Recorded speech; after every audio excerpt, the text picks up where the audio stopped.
We're our own worst enemy. I think other people really want you to succeed and want to see these great things happen. I think it's in our own mind that we say, hey, I don't think I can do this. Take a chance, try it. See if it works. If it doesn't, try something else. Just keep moving forward. What's up, heroes? Welcome back to another episode of the HeroFront podcast. I'm your host, Josh White, and this is a podcast where we amplify the voices of warriors, leaders, and everyday heroes who rise above life's toughest challenges and inspire the rest of us to do the same. Today's guest is someone who truly lives life in full color. Lisa Tauai is a 20-year Air Force veteran, serving as a registered dietitian and retired as a lieutenant colonel and squadron commander. Being a squadron commander, I believe, was really the high point in my career, because that was really the moment I felt like I could make the most impact on people's lives. After retirement, she served as a dietitian and wellness coach at Nellis Air Force Base and now works for Weight Watchers as the only dietitian in Nevada. And when you retire, you're usually in your, at best, maybe late 30s, but usually in your 40s, sometimes later. And that's when these things start catching up with you. Mm-hmm. And it really does. Like I tell people all the time, invest in your health now, because you're either going to pay the bill now or pay it later. She is also a pageant queen, earning the titles of Miss International 2023 through 2024 and Miss USA International 2025. She's been featured on News 3 Las Vegas, appears live every month on Fox 5 Las Vegas, is the host and producer of Vegas Saints, was awarded LMA Woman of the Year 2024 and top model at the Model Icon Fashion Show in Chicago. I really enjoy helping people become the best versions of themselves, helping them improve their lifestyle, even in the smallest ways. She's a national anthem singer, an artist, a model, a Latin dancer, and motivational speaker. She is also going to cosmetology school even after all that. Here's what we'll be diving into today. From uniform to crown, Lisa's military journey and evolution. We'll be talking about nutrition as power, plant-based performance, and wellness coaching. The moments that had the biggest impact were the moments where I worked with people dealing with a lot in their lives. They had huge obstacles, and seeing them overcome those obstacles, those types of moments gave me chills. We'll be talking about pageantry, purpose, and public presence. And finally, giving back, staying grounded, and looking ahead. It was when my first child was born premature. He was born at 25 weeks gestation, so he just weighed 1 pound, 15 ounces. And that for me was a turning point personally. It brought me to my knees. Literally, he spent over 3 months in the NICU in Colorado Springs. I would go before work to see him, after work, wondering every day if he was going to survive or not, seeing the machines. What's up, Josh here, and I got a quick update for you before we get back to the episode. Just give me 30 seconds of your time, because there's two things that I just have to say to you. And the first is just a tremendous thank you from the bottom of my heart for listening and tuning into the show week after week. It means the world to us, and it really is a dream come true to not only be sharing the incredible stories of these guests, but to then inspire so many of you listeners. It has become my life's purpose, and I cannot thank you enough for supporting me and so many others on this journey of positivity. But secondly, it's a dream where I feel like we are just getting started, and the sky is the limit. I am so excited to see where this goes, and I'm so blessed to have you on this journey.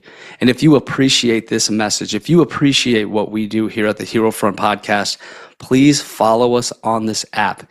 Hit subscribe. Now, if you do that, here's the promise that I'm going to make to you. I am going to do everything in my power to make this show as good as I possibly can now and going forward. We're going to deliver the guests that you want me to speak to. We're going to have the topics that you want to hear about. And of course, we're going to keep doing all the things that you've always loved about the podcast. Thank you from the bottom of my heart. Now let's get back to the show and let's get after it. Lisa, welcome to the HeroFront podcast. How are you doing today?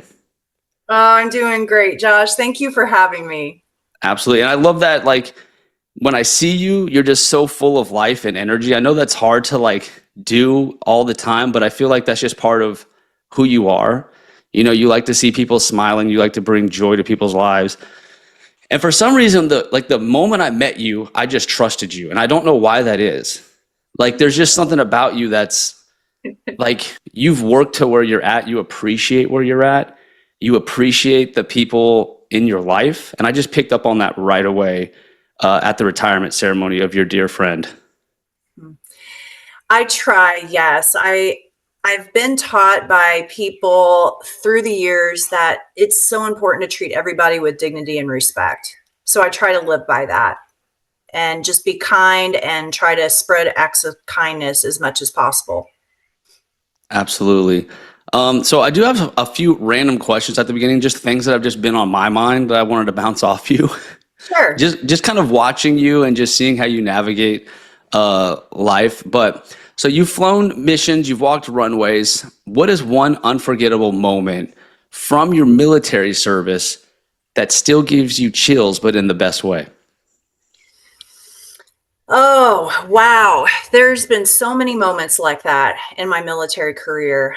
I I really think the moments that had the biggest impact were the moments where I worked with people that were dealing with a lot in their lives. They had huge obstacles that they were just involved in at that moment in time. And I tried to help them alleviate those obstacles. And I had faith in them and I didn't give up on them.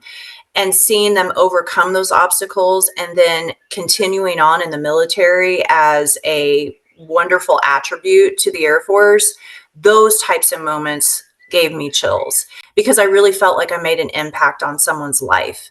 And it took a while to get to that point in my military career. I didn't feel like I had that impact as much early on, but as time went on and understanding the art and science of working with people, I started to really learn what makes people tick really and what obstacles are in front of them that maybe I can assist them in overcoming.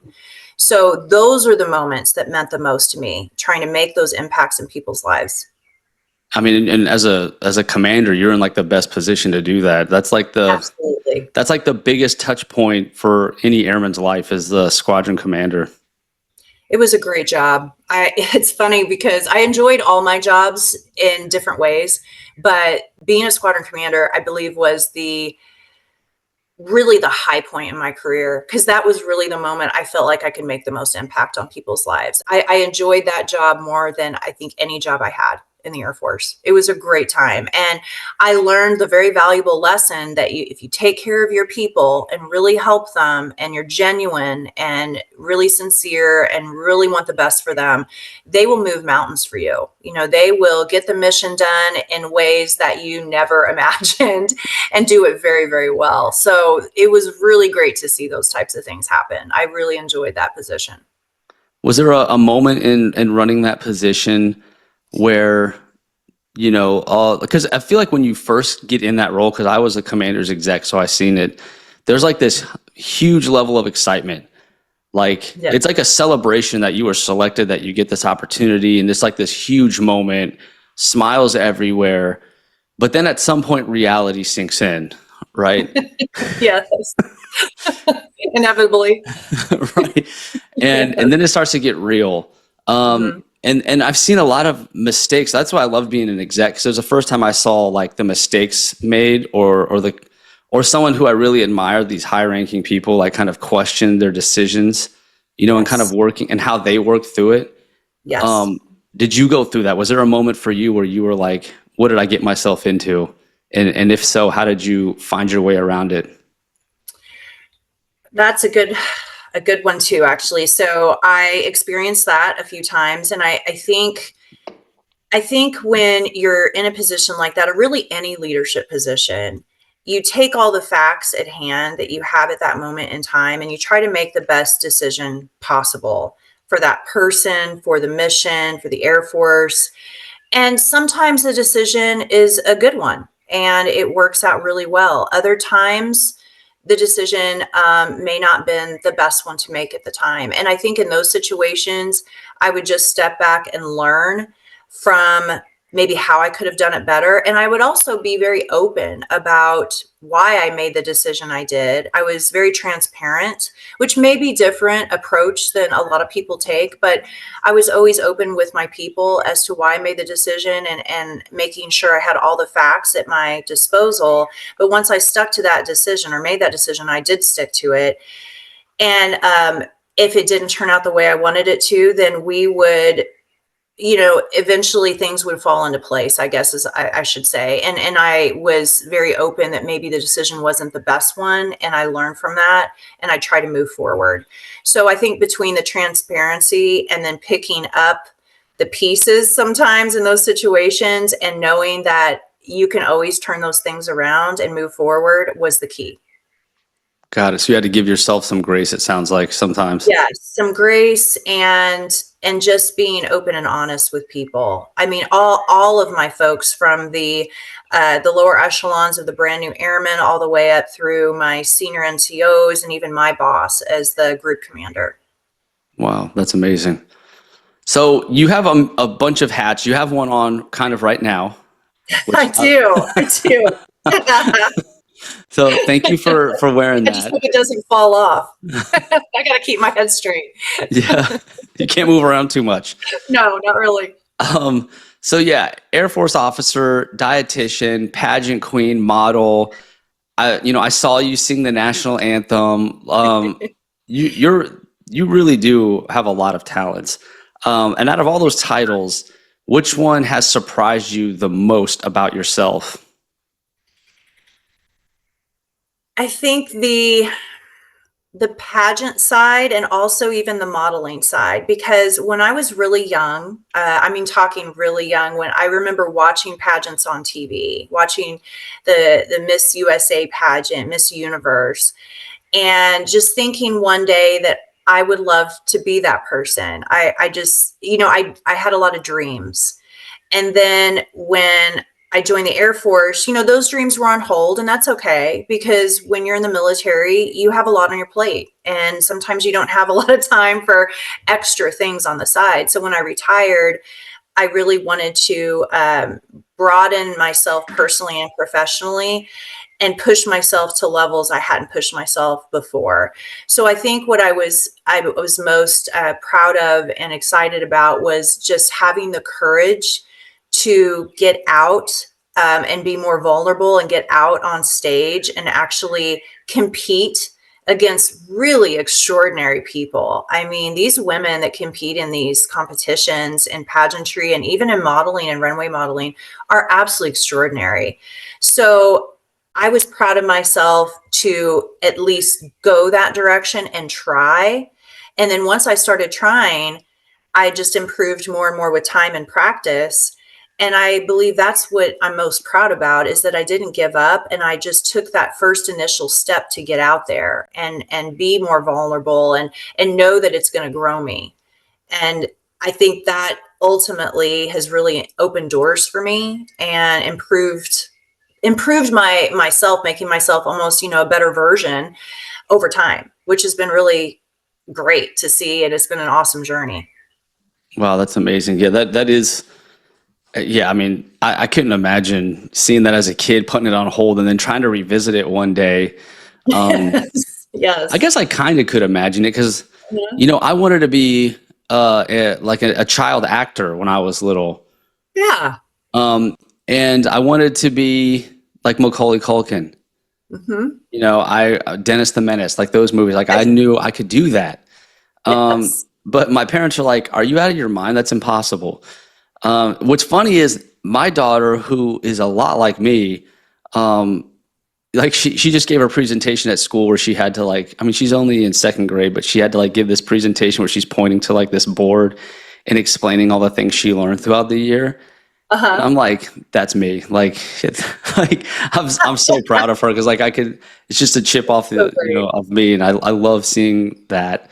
But there's just certain things we're born with. I didn't realize we're born with.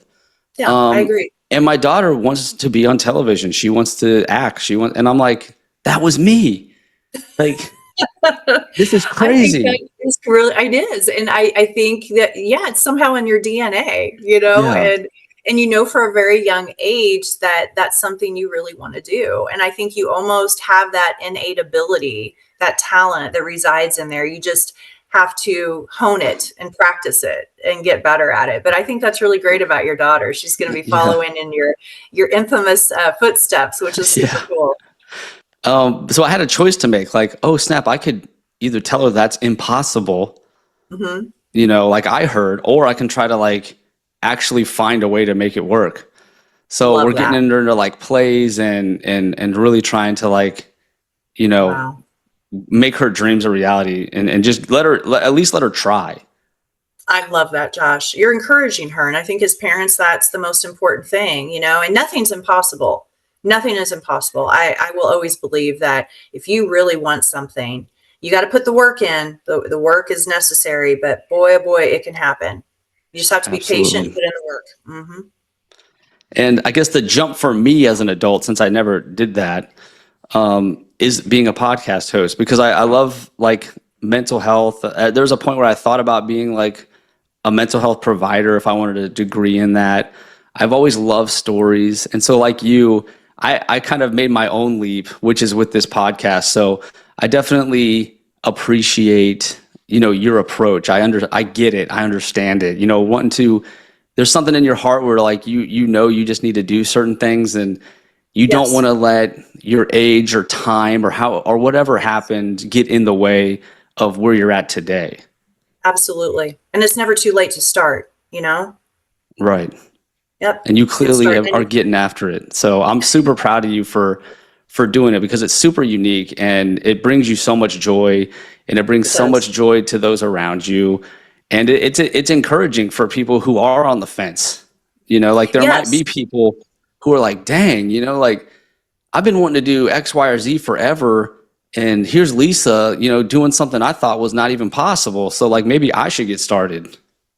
And that's what it's all about. I'm really glad you brought that up because that's ultimately what it's about for me. That's one of the things that I'm also extremely proud about because as I'm getting outside my comfort zone, I'm inspiring others to do the same. And I've had people come to me that I know, or even people I don't know, and they're like, I've always wanted to do this. Tell me more, and I help them and encourage them and get them connected to the right people. And it's really great. It's really great to see them grow. And these are, sometimes younger girls to women that are my age that think that ship has sailed and it's too late. And I'm here to tell them that it's not. It's never too late. Yeah. Just have a passion and really go for it and treat everybody with dignity and respect and build those contacts and doors just start opening. And that too. I mean, you're highly successful and you're just amazing to me. I'm a big fan. I appreciate you so much saying that. It's crazy because, like, 4 years ago, it was just my friends, my dad. I was just begging people to come on.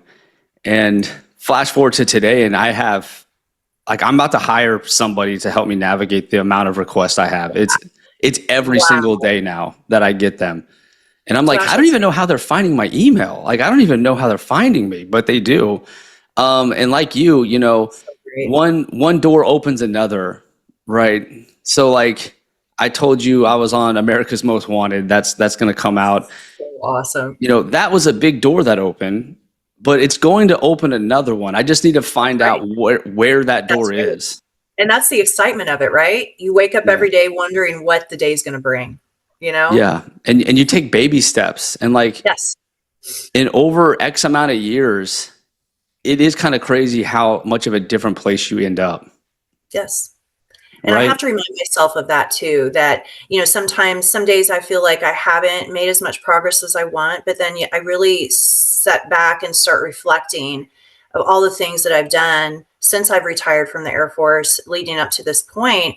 And I feel like I am making progress. And I think it's progress, not perfection. And if you think in those terms, you can just keep moving forward in a way where you're still motivated and you still feel like you're making an impact, even if it's small steps. But yeah, I'm so proud of you. I can't wait till the America's Most Wanted episodes come out. It's going I'm to be proud of you awesome. too. I'm proud of you too. Thanks, Josh.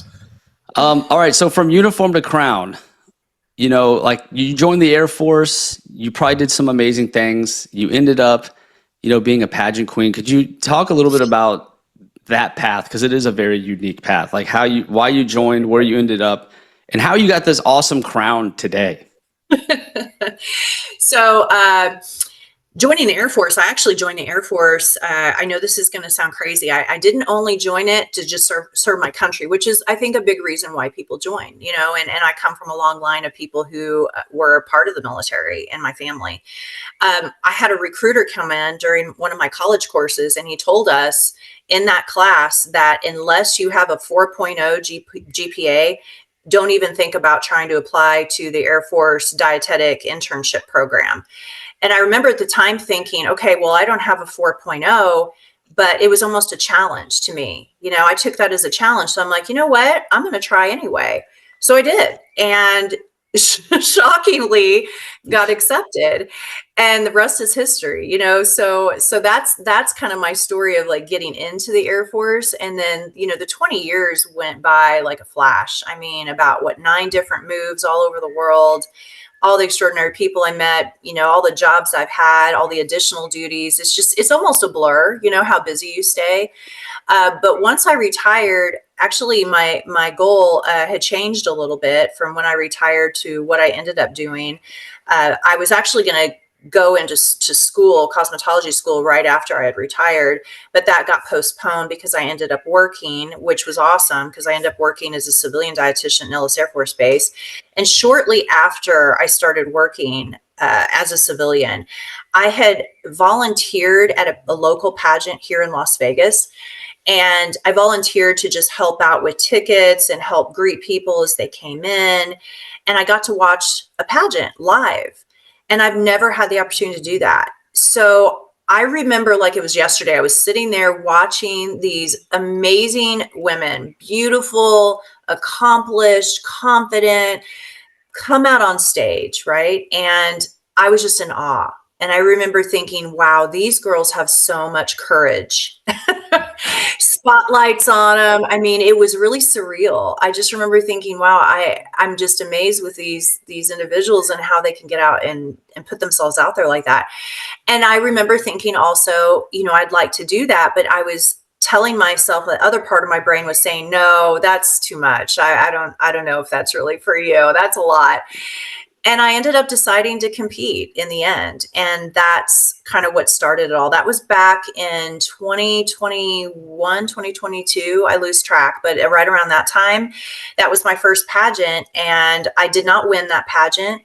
It was a great experience, though. I don't really go in to win it. I know that sounds strange. I actually, really looking back at it, my journey with pageants has been going in competing against myself and only myself. So every time I want to improve in the interview category and the onstage question and the walking, all of the things. And that first one, I was brand new into it. So I had a lot of room for improvement. And then I just kept doing them after that. I did, fast forward, I've done 6 pageants now, and I didn't win until my 5th one. So my 5th pageant, I actually won the title of Ms. International 2023, 2024. And then I went on to another pageant the next year and won that. So it told me a lot. It told me that I really am growing and improving. And then along those lines too, helping other people in the pageant system, because a lot of them were brand new that I was competing against, and I was trying to encourage them and help them. And they're continuing to go on to other pageants now and do really well. So it's like, it's like a domino effect in a sense, but that's kind of how I ended up in the pageant world. And it's really addictive. I mean, I'll probably continue on competing as time goes on. I don't know what systems yet, but I like competing in different systems, actually in different states. I compete now in California a lot. And I'd like to start competing maybe in other states as time goes on. So we'll see what ends up happening, but it's been a great journey. Wow, that's amazing. Like, this is kind of recent. Like, it's more recent than I realized. Like, yes, it's pretty recent. Mm-hmm. Wow, and you really got after it like right away. I did. You know how, in the military, it's funny because I think we have that in common. We're kind of like all in. When we do something, we're all in. Have you noticed that with active duty Oh, and I've noticed. retirees? Yeah. So we find something we enjoy, and then we go all in. We're fully invested, and I think that's what happened to me with pageantry. It's For kind sure. of, I think I told you this when we met in person, but like I feel like you had an unfair advantage being a commander in the Air Force. You think so? I don't think they knew what they were competing with. You know what I mean? Well, I'll tell you, I learned a lot in that position. And if it was not for my airmen, my NCOs, my senior NCOs, my boss, other officers, I mean, really everyone, I would not have done as well as I did in that position. I learned a lot, and I learned a lot from everyone through all the different ranks. And I'm so glad looking back at it. I was so open to feedback and really willing to learn.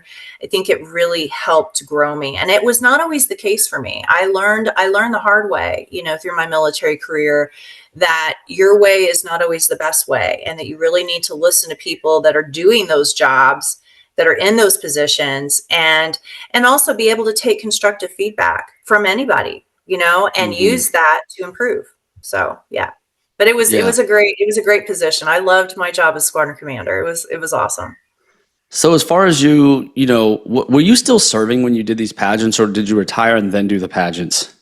I retired and then did the pageants. Okay. So it was really hard for me to do anything outside of work when I was active duty. I really didn't have any hobbies at all. Right. No, I totally understand. Yes, I know you completely get that. I was lucky to get a shower every day, much less Right. be able to do something on the side. So, and that's okay, because what I learned and hopefully the contributions I made in the Air Force, it was all worth it. But I think once I retired, it was a matter of just finding who I was again, because my identity was my job in the military. So that's, it took a while. It took a good year, over a year, before I started really feeling out what I was really interested in, and then really started to pursue, and now have more time to do it. So that's been really fun. That's amazing. Yeah. I mean, I just retired in February. You could say Congratulations. I'm so happy you. for you. It's so awesome. It's great to cross that finish line, like, especially because when you join, you never expect to go that far. Like, you're not thinking 20 years down the road. You know what I mean? Yes. So You just take it like day by day, assignment by assignment. Right. And part of it's luck, right? Like, some people get injured and they can't do it, so some of it's luck to get to the end, mentors. It's just a culmination of so much work to get to that finish line. So Absolutely. Blessed that we both have crossed that. Agreed. So part of your, wearing that crown today is part of your military transition. Yes, it is. Right? A big part of it. Big part of it. And it helped kind of ease that transition, because after I retired, and I don't know if you felt the same, I'm pretty open about this because I share it with other people that are about ready to retire. I was lost. I was pretty lost for the first, I would say, at least 5 or 6 months. I was even depressed. I didn't know what to do with my free time. I felt like I wasn't making any kind of impact. I was drinking a lot of wine and sleeping a lot, gained some weight even. And it was kind of a rough time trying to figure out what I was going to do next. I thought I had a plan, but it just, some of the things I thought I'd be interested in, I wasn't. So it was just trying to find a new identity for myself in a way, Yeah, I'm kind of overwhelmed with the fact that I have an unlimited amount of options. And that's wonderful. And I didn't have that. I didn't even have a hobby, so I didn't know what to do. So yes, you're right, because you have, being on these podcasts and doing this for quite a while. I don't know how long you've been in. 4 years now. 4 years, yeah. So you already had that going as you transitioned out, which is so amazing. And I hope that others have some kind of interest or hobby that they're involved in that can ease that transition, because otherwise it's pretty tough. It's a big change. It is. I went through a depressed phase too, like, on my terminal leave. What is that phrase? Like, idle time does the devil's work or something? Yeah, something like that. Idle hands do the devil's work. Is that it? Yes. Yeah, I think you're right. I don't know how that goes either, but I think that's close. Yeah. It's basically saying like too much downtime can actually be bad if it's too much. Yes. And yeah, I started like having weird thoughts after I retired and I was on terminal leave. Like I Mhm. started, I don't know if it was just too much free time or just it's so, jarring how fast it shifts to, yeah, you're Yes. just off the radar now. Like you're just, Yes. you know, Yes. but I started like questioning like everything about what I've built. Like, am I worth it? Imposter syndrome kicked in. Like all this weird negativity just started seeping in. And I don't know why exactly, except other than it was just such a crazy transition and it's like the snap of a finger. Um, Yes. you Going know, 100 miles an hour to way slower than that, and it almost sounds like overnight. you went through that too a little bit. I did. I really did. And for me, it was I had plenty of things to do, like let's say around the house and things I put off for years, but I just didn't want to do them. I didn't. Just almost got, I would venture to say, lazy. And I have never been like that in my life. So, I've always been very, try to be very hardworking, always up early in the morning, go, go, go. But I just kind of lost interest in a lot of things after I retired, and it was just a really strange time. It really was. But I consider it still a stepping stone to who I am today. It still has its value and kind of learning from that experience, and that's why I share with others now to always have some kind of plan, like a strong plan or a really good hobby they love, that they can just kind of spend their time doing more of that when they retire, so the transition is more smooth for them. I hope Yeah. that for retirees. So I always share Was that the story. pageantry, is that what pulled you out of that funk?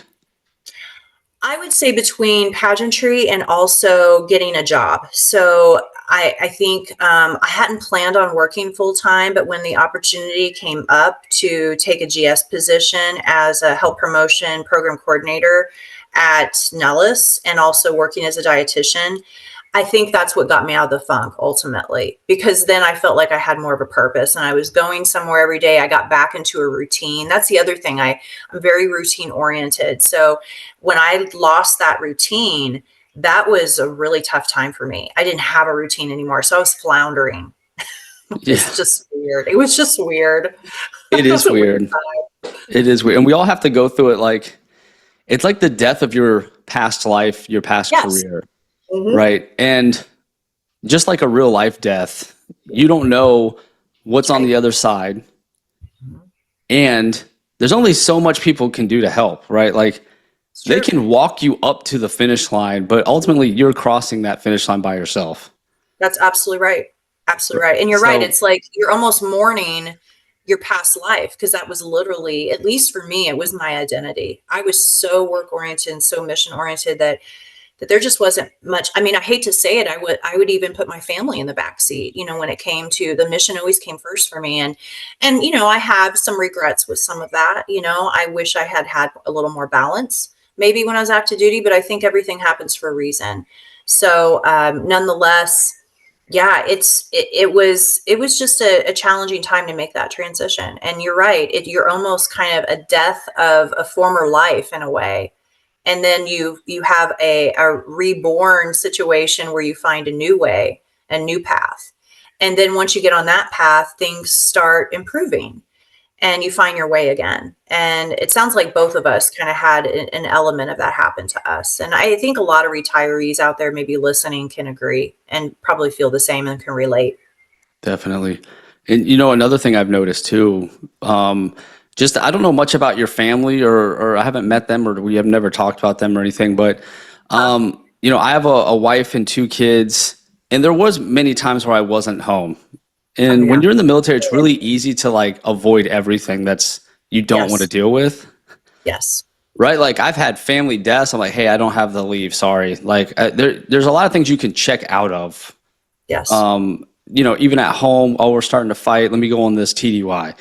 Hmm. I noticed a lot of people would retire and then divorce. Really? Oh, Yes, that's so sad. it's something I've noticed. And I was Wow. like, why is that? Why does that happen? You went this whole time married. What is going on? Right. I think it's there's no you're stuck with, at the end of the day, that's your family, right? And once you're retired, there's no getting out of it, right? You have to That's kind of, if it's good, then it's good. But if it's not, you're going to have to come to terms with that. so true. And so, me navigating back as like this new, more constant presence, that was an adjustment too. Like Yes. I'm here more, I'm more Yes. present. Like, what does that life look like? Yes. Did you navigate that at all too? Was that different? Yes, it really was, because, just like you were saying, when you're active duty, it was such a blur. Like, I would work when I get to work when it was dark. I'd leave when it was dark. And, my kids would be in bed a lot of times when I get home, and I'd go like, sometimes days without really spending time with them. I'm sad to say this, by the way. I'm not proud of this. I was not mother of the year. I did what I could, and I tried to spend quality time with them where I could. But then to go from that kind of life where you don't see your family as much to being around all the time, that is, you really almost have to get to know them, who they are, and them to get to really know you at a different level, because they did it. They didn't have the time, or you didn't have the time maybe to spend with them as much as you'd like while you were serving. So you're almost trying to reacclimate in a way. And I think for some couples and some families that works well. And you're right, sometimes it just doesn't. And then all those problems maybe that were kind of we put a Band-Aid over while we're active duty come to surface after you retire, because you're around your family so much more. And that's maybe why some of those divorces occur. So, which does make me really sad. I've heard stories like that, along with people that when they retire, they sometimes pass away soon after they retire, which I've seen that too. breaks my heart. Yeah. That is one of the saddest things I've heard. And I don't know exactly why that happens either. I have my theories, but I get, it goes back to having a purpose. It's funny that we're talking about this. I read books on centenarians, people that live to be 100 and higher. And the biggest common denominator for people is a purpose. That is the biggest common denominator. So these people that live these long lives, and where they live a healthy lifespan, literally it comes down to they are involved in the community, they have human interaction often, they have a purpose. And I think going back to when you retire, you have to have that purpose. And if that purpose is really focusing on your family, I think that's a great purpose. And I did spend a lot more time getting to know my kids better, trying to make up maybe for a little lost time, maybe making more healthy meals, taking care of my family more. So yes, it's a reality. It is a reality for sure. And I'm still working on that even now, trying to have more of a presence with my family and trying to make those bonds even stronger. Yeah, I knew a guy named Major Jordan. He was a medic. He was prior enlisted. He's an officer that was prior enlisted, but he was like rough around the edges. Like Mhm. but he had a great heart. Like you had to get to know him. Like at first you're like, dang, he's kind of intimidating, kind of, off-putting a little bit. That's just his dark sense of humor. But, once I got to know him, I realized he has like a really good, big heart. And he would always encourage me. He would mentor me like unknowingly. He'd ask me questions, and then, why aren't you doing this or that? And he'd always kind of follow up with me. Awesome. He wanted me to be an officer. Ultimately, that was one of the dreams I never accomplished. But You would have made a great one. I appreciate that very much, especially coming from you. But he always encouraged me.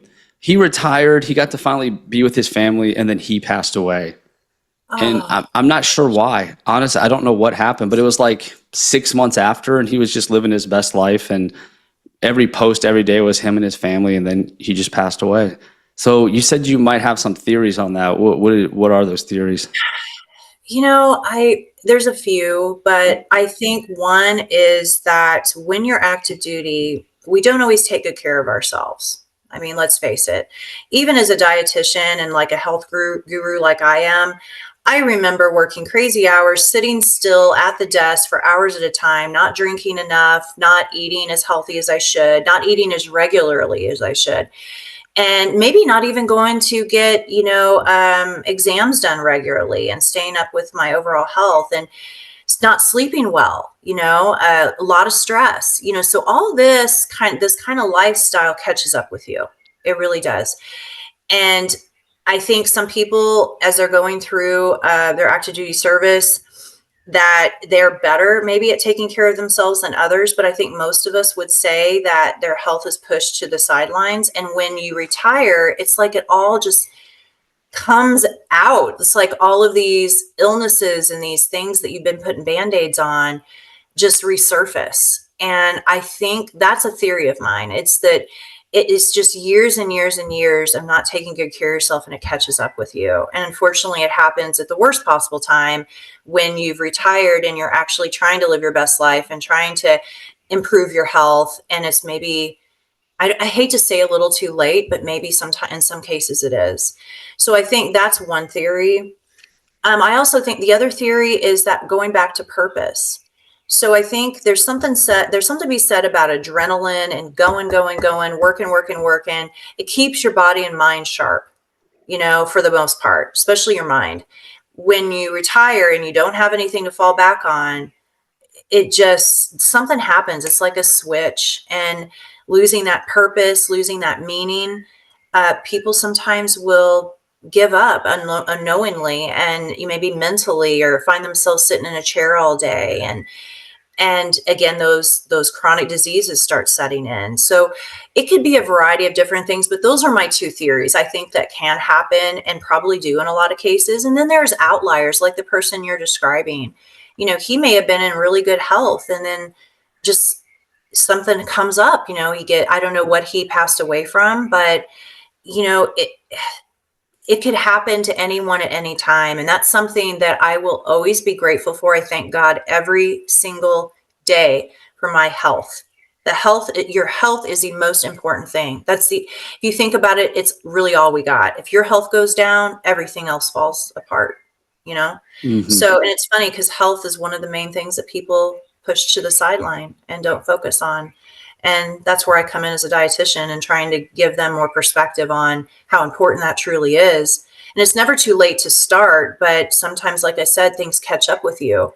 And all of a sudden you've got these chronic diseases that can get the best of you and end up, ending your life before you want it to end. Right. So those are my theories. I don't know what you think about it, but I've seen it happen so many times, and it breaks my heart every time.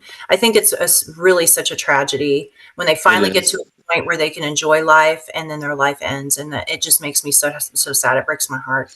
Yeah, I'll never forget him. I mean, because of the impact he had on me, but then also because I hate that happened to him. Right. Seeing how happy he was too. Yeah. Can I pause for 1 second? Of course. You have a light. The sun is coming up, and there's a light on you. There we go. Better? Yeah, I just did. The Las Vegas light coming in, and I've got streaks on my face. That's hilarious. I'm glad you caught that. I wasn't even paying attention to that. You're a beauty pageant queen, so I just want to make sure you're, staying 100. Oh, thank you, Josh. I don't want to let you down. My back. You're the type that would tell me if I had broccoli in my teeth too. Yeah, you would. I'm a good wingman like that. Yes, sir. You sure are. But yeah, I guess my theory is kind of similar as yours. I think part of it's also fight or flight. Yes. Your fight or flight is keeping you going. Your body's like, oh, there's some enemy. There's something that's causing me to give my all. Your body doesn't really know what's going on, when you're in fight or flight. It's just doing it. And I think once that stops, things do surface, mentally really and do. physically. That's right. It's just that it just all kind of comes together in these weird physical changes that you're experiencing. And also maybe the time in your life too, because typically these chronic diseases start surfacing, of course, as we get older. And when you retire, you're usually in at best, maybe late 30s, but usually in your 40s, sometimes later. And that's when these things start catching up with you. Mm-hmm. And it really does. Like I tell people all the time, invest in your health now, because you're either going to pay the bill now or pay it later. So you mentioned purpose as being a huge outlier for people living, yes, past 100 years old. Right. What would you say your purpose is that could get you past 100 years old? My purpose and the reason I get out of bed every morning truly is the opportunity every day, because every day brings new challenges, new opportunities, to spread kindness, to do good things for others, to help other people, even in the smallest ways. It really brings me a lot of joy. And they do find that a lot in studies too. They say that people that are on a mission to help others provides that kind of purpose and actually brings so much more happiness to their lives, not just other people's lives, but to themselves too. And it's just great. I truly try to do that every day. Now, some days, I don't do as much as I'd like in terms of bringing that happiness to others. Other days, it's in ways that I couldn't have even imagined. But that's really my purpose. And also, my purpose as a dietitian. I really enjoy helping people become the best versions of themselves, helping them improve their lifestyle, even in the smallest ways. It could be small nutrition changes they're making, physical activity, better sleep, stress management. I work with them in all the facets of health. And when I see them accomplish some of the goals we established together, and they're improving and their blood work is getting better, they're losing weight, they have more energy, their clothes are fitting them better. That's my purpose. I love it. I love seeing that happen to people because ultimately, if they're improving and they're feeling better, think of the good things they can do in the world. It really is a domino effect. You help one person who helps another person and so on. So it gives me a purpose. It really does. And I ask God every day to give me the ability to light up the darkness. That's what I call it. I pray that I can be an instrument to light up the darkness. And that's what I'm trying to do. There's a lot of darkness in the world. I think there's more light though. And I'm trying to be that light. That's beautiful. And I can see that light shining off that crown. And off the sun that was coming in Las Vegas. Yes, we have a lot of sun out here, so it beams in through the windows in my house.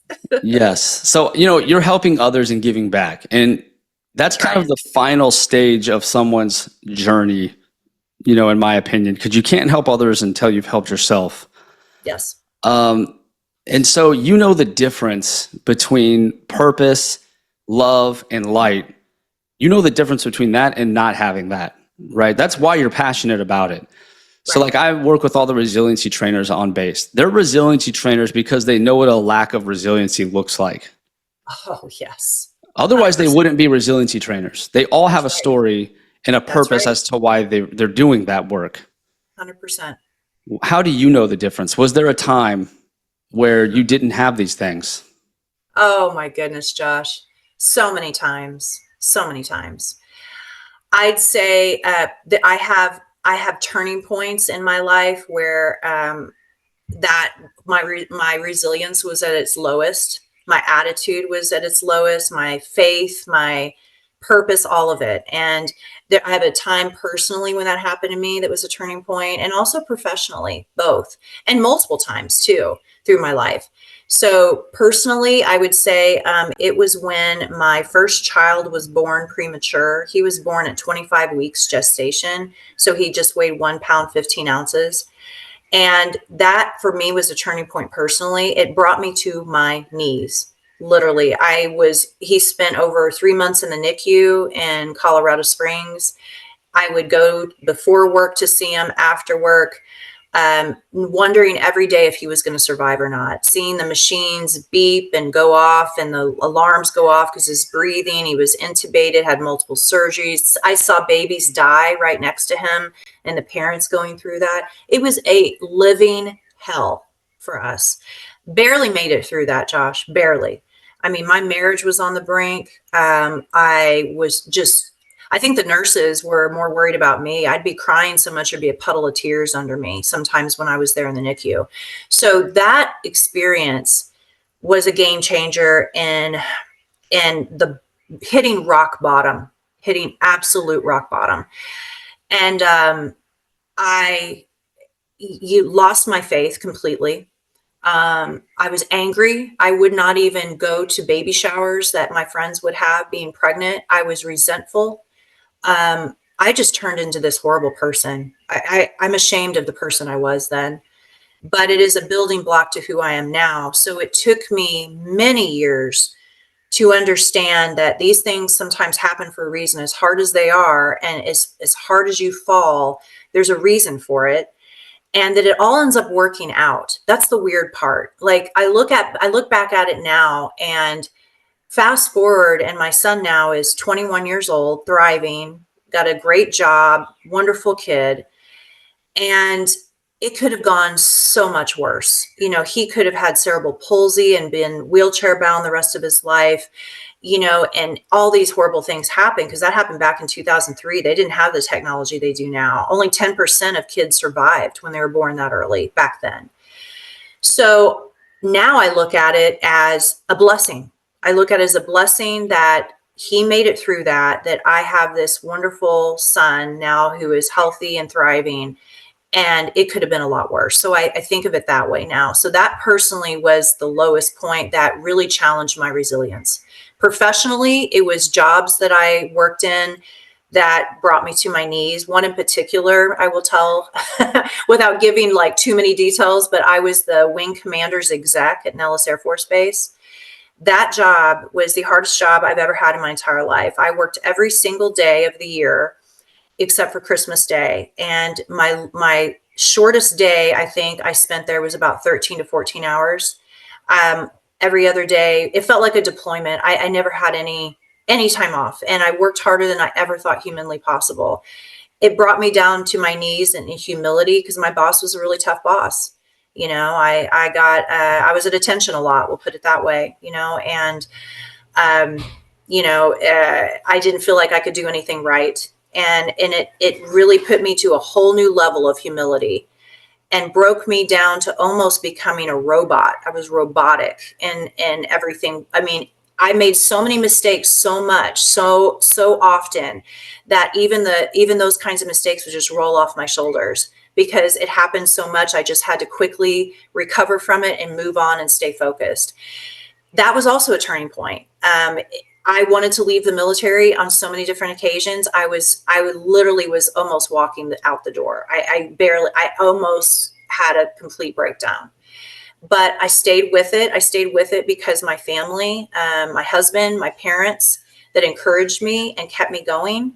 And if I hadn't, I wouldn't be here today. So I think hitting rock bottom brings you to a whole new level, and it grows you in ways nothing else will. So those experiences, as bad as they were, Josh, I would not want those to be erased from my history. I would, even if I was to go back to the very beginning, I would do nothing different. I would want all the same things to happen, because it made me into who I am today. And I bet your resilience trainers would say the same based on their experience. It grows you, and nothing else probably could have grown you to that level that those particular experiences did. And you're right, everybody has a story. Everybody listening right now has a story probably very similar to mine, probably even worse. And they rebounded, and that's amazing. And they're probably much better for it. And they're able to share their stories and help other people alleviate obstacles that some of these folks don't think they can, you know? So you use those powers, those experiences to help others. And that's, again, one of my purposes. I share these stories openly to help other people and show them that you can overcome these things. It just depends on how bad you want to overcome it, but have a good support system, because you need that. Having a good support system is key. Yeah, that's beautiful. Wow. And you've been through a lot. My God. And we all have, Josh. Yeah. We all have. We have a lot in common with the NICU. My son almost lost him. Really? Yeah. I did not know that. Yep. He had a traumatic birth and had seizures, and we went through the same. I went through what you went through. So I totally I had know. no idea. So as you were telling that, I was just like, whoa. Cause that will sink you to a low that will kind of always be a part of you forever. Yes, forever. Absolutely. Yeah. And I stress mental health so much, just like you do, because it is the foundation of everything. And I sought out therapists. I would go talk to therapists. It was really important to really work on my mental health, because that in many ways I was experiencing PTSD. To this day, I can't look at some of the things he had with him in the NICU, like his teeny little diapers and the little stuffed animals I put in his little crib there in the NICU.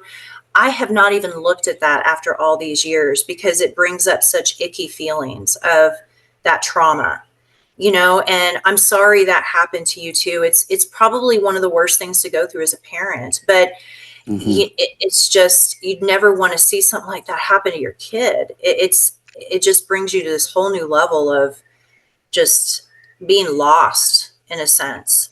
It's because you can't do anything. We're so used to, what's the steps I need to take? And there are no steps to take. No.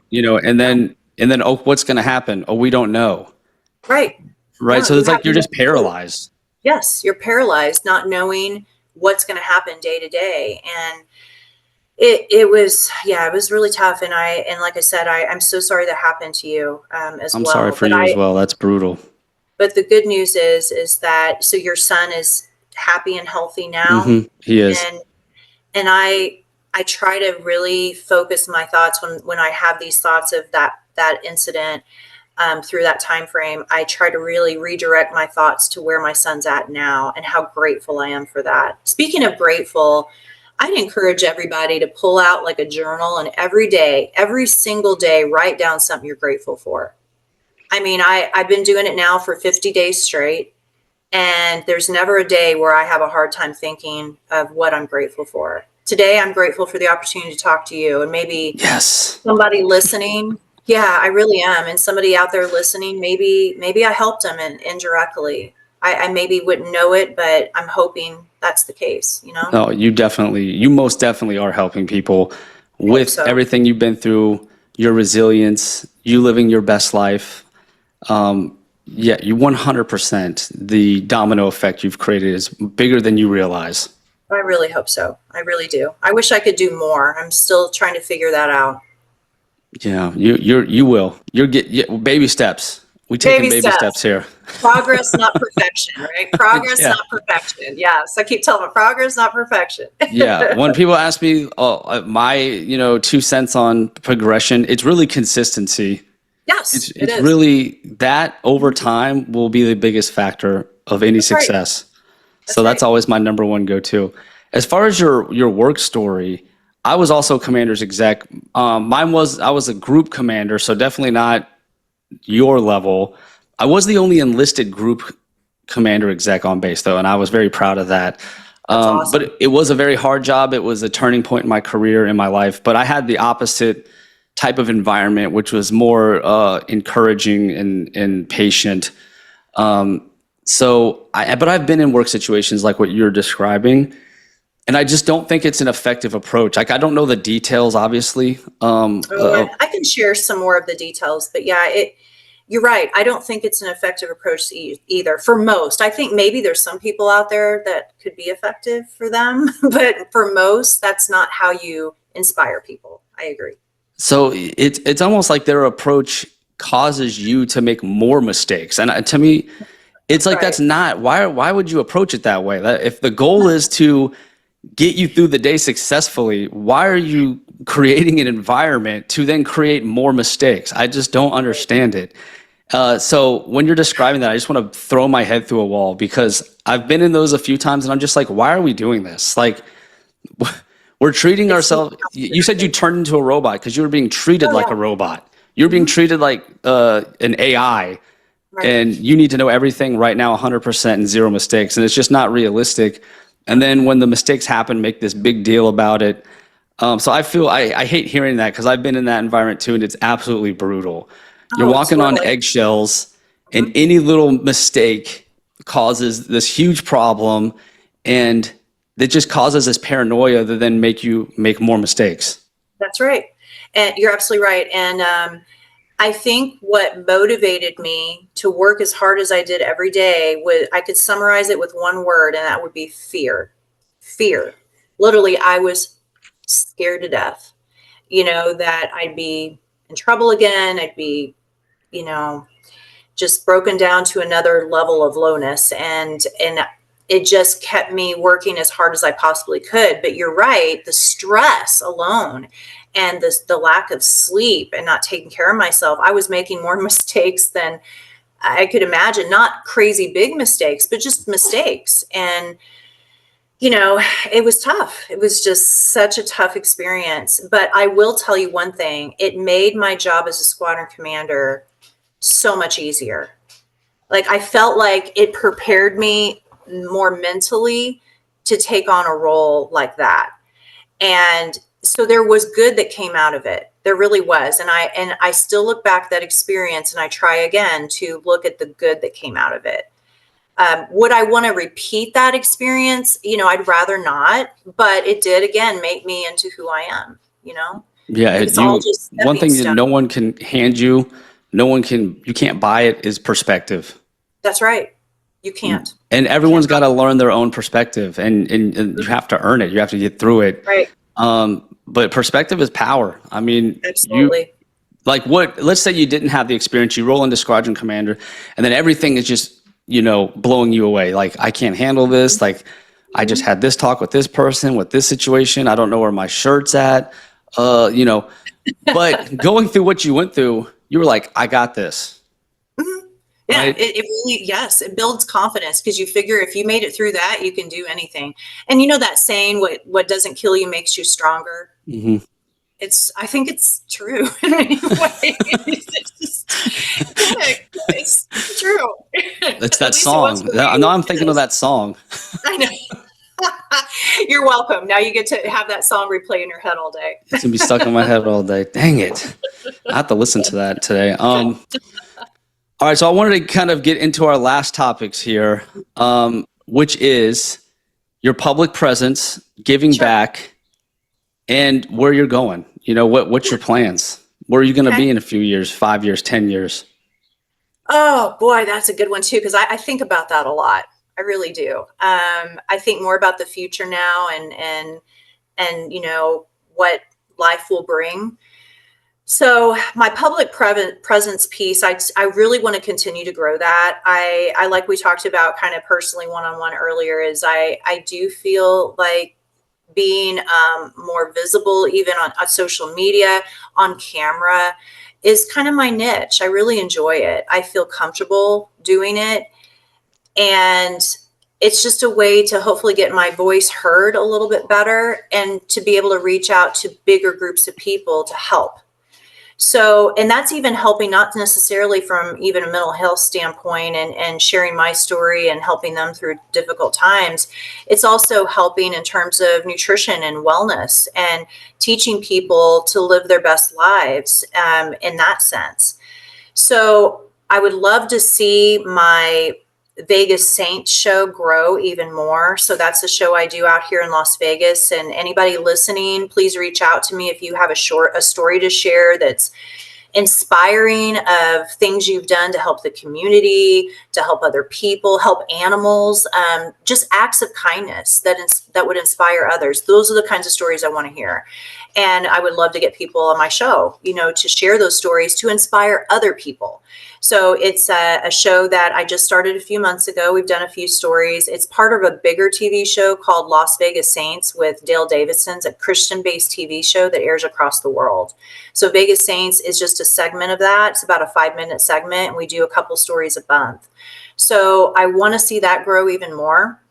And then I want to see my social media grow more, so I can reach out through those channels to help more people. As far as moving forward in the next chapter, I really want to continue working for Weight Watchers, because it's been a blast. I really enjoy helping people over the platform of just virtual. It's been a change for me, because I'm used to talking to people face to face, but I feel like I'm really helping people. It gives me motivation and an inspiration and more purpose, to do that. I would like to finish cosmetology school. That's a big goal of mine. That's going to take me 2 years. I'm doing it part-time. I decided to go to school in cosmetology for 2 reasons. One is I have the post 911 GI Bill that I cannot let that go to waste. I think it's very important to use that. Nobody can take your education away. And I've never done education, like what I'm doing now, to go to school and do hands-on. I've always been in classrooms in college and learning that way of learning. So to do hands-on training is a blast. I love it. So I'm doing all kinds of haircuts right now and perms and learning hair color soon. So I want to graduate from that. I want to work in the beauty industry part-time under a master stylist so I can build up a clientele. And I want to combine my skills as a dietitian and as a cosmetologist to help people become beautiful on the inside in terms of health, right? You got to treat the roots, right? So taking care of your body from the inside, and then also helping on the outside, and helping, with their hair and their skin and their nails. So it's kind of like, one-stop shopping, right? So I'm hoping to bring that to fruition one day too, and kind of combine those two services into one to help people from all angles. So that's what I'm hoping will happen in the future. And, obviously working at helping my family more and being around for my kids, depending on what's going to happen with them in the future. Who knows whether they'll stay in this area in Las Vegas or move. And so I don't know what all that's going to bring, but professionally, that's what I'm hoping to achieve in the next few years. And also compete in more pageants, more fashion shows. I'm doing a lot of fashion shows here in Las Vegas, meeting some extraordinary people, really great designers that have these designs that just blow your mind. The creativity and artistry is just mind-boggling. So I'm meeting some great people out here. I want to continue doing the fashion shows and meeting people and just growing myself personally and professionally as well. That's beautiful. And I have no doubt you're going to do that. I mean, you have the skill, the passion, the perspective. You have all the tools. Gosh, I'm trying. And most importantly, you have the heart. You got the heart for it. Thanks, you really care. I do. I really do care. And you want to take it to the next level because you're ready for it, But I'm in the same boat as you. What does that look like? I don't know. I know. What does it look like? Right. It's hard I can visualize it now. Whether it's going to go that way or not, I don't know. But if one door closes, another opens. Isn't that what they say? So I kind of think of it that way. So maybe my ideas of what I want to do are all good and well, but maybe I end up going a different path that is the right path for me. So yeah, I'm open to just about anything. Absolutely. So as we're coming to a close here, for the folks that have hung in there, they've listened to the entire episode, what would be your final parting message to them? And I would assume they would listen to this episode because they want to better themselves and really chase their dreams in a way they didn't think possible. So with that audience in mind, what would be your parting message to them? I would say know that anything is possible. I think that's what keeps us from living our best lives. We actually hold ourselves back. If you think about it, we're our own worst enemy. I think other people really want you to succeed and want to see these great things happen. I think it's in our own mind that we say, hey, I don't think I can do this. Take a chance, try it. See if it works. If it doesn't, try something else. Just keep moving forward. That's my advice. And in whatever way that is for you. Just keep moving forward and don't let fear and what other people think get in your way to living your best life and doing what you want to do. I've had a lot of people through this journey, not a lot, but some, they don't understand what I'm doing. They don't understand. They don't, what's the word? Necessarily support it in a sense, but that's okay. I'm not looking for people's approval. I hope that people will support me and what I'm trying to do, but I would say the same for others. Don't try to seek out what other people are wanting for you. Dig deep down to what you really want, what you're passionate about, what makes you happy, and go for it. Don't let anybody or anything hold you back. Anything is possible. That's beautiful. And, getting out the military too, I'm trying to get more in that mindset, but I've realized I'm so used to being told what to do that it's hard for me to even think that way. It is. And another thing, Josh, that I would say really quick is that we're so used to being servant leaders. being active duty and through her military career and helping others climb to their full potential. I think that's still important, but I think we need to be tooting our own horns too. And I've learned that as a civilian now, that, you know, it's good to put yourself out there. I've done this and I've done this. There's a difference between being confident and being egotistical. You know, there's a way to do it. There's a fine line between the two, but that's been a tough transition for me too, because I'm a humble person. They teach you to be humble, which is awesome. And I think that's a very, you know, admirable attribute to have. But when you're going for your dreams, sometimes you just need to say, hey, you know, I've done a lot. I deserve this. Look at the things I've done, you know, look at the skills I have. And that's not easy for, you know, folks that have served in the military, because that's not what we're used to doing. I don't know if you've experienced that, but that's been a tough transition for me too. I forgot to mention that one earlier. Yeah, I mean, I haven't built a course myself yet, although I want to. And if I do, it's going to be all about that. It's going to be about wonderful being your own biggest fan, how to share your story, your purpose, how to be okay with that. That's kind of what I want to create at some point. Oh my gosh, Josh, that is fantastic. I love that. You know what? When that course starts, I want to be in that course, because I have a lot to learn on that. I do. I have a lot to learn. Yeah, I sure do. I'm still working on that. I'm still working on it too. It is hard. It really is hard, isn't it? It's hard to go 20 years plus of thinking of one way and then having to shift. Yeah, that's hard. Yes. So yes, when you have that course, I'll be the first person that signs up for that. So I do have one extra request from you. Sure. Let's give a message to Colonel Din, because I know she's listening. Yes. Colonel Din's retirement's where we met.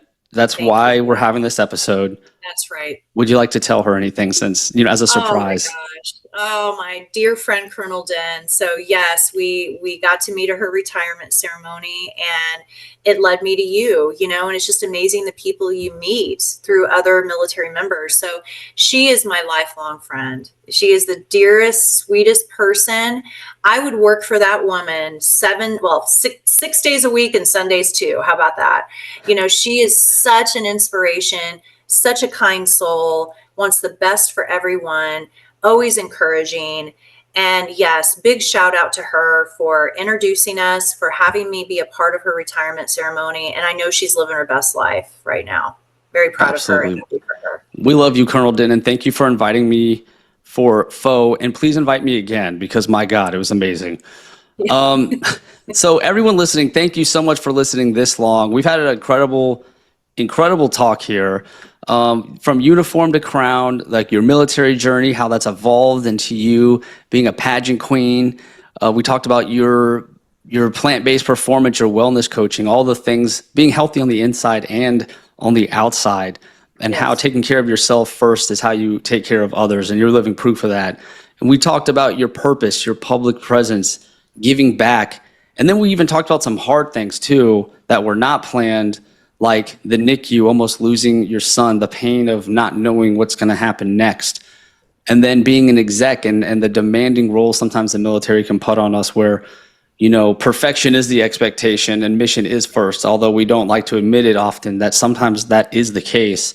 And it is a very brutal part of our careers.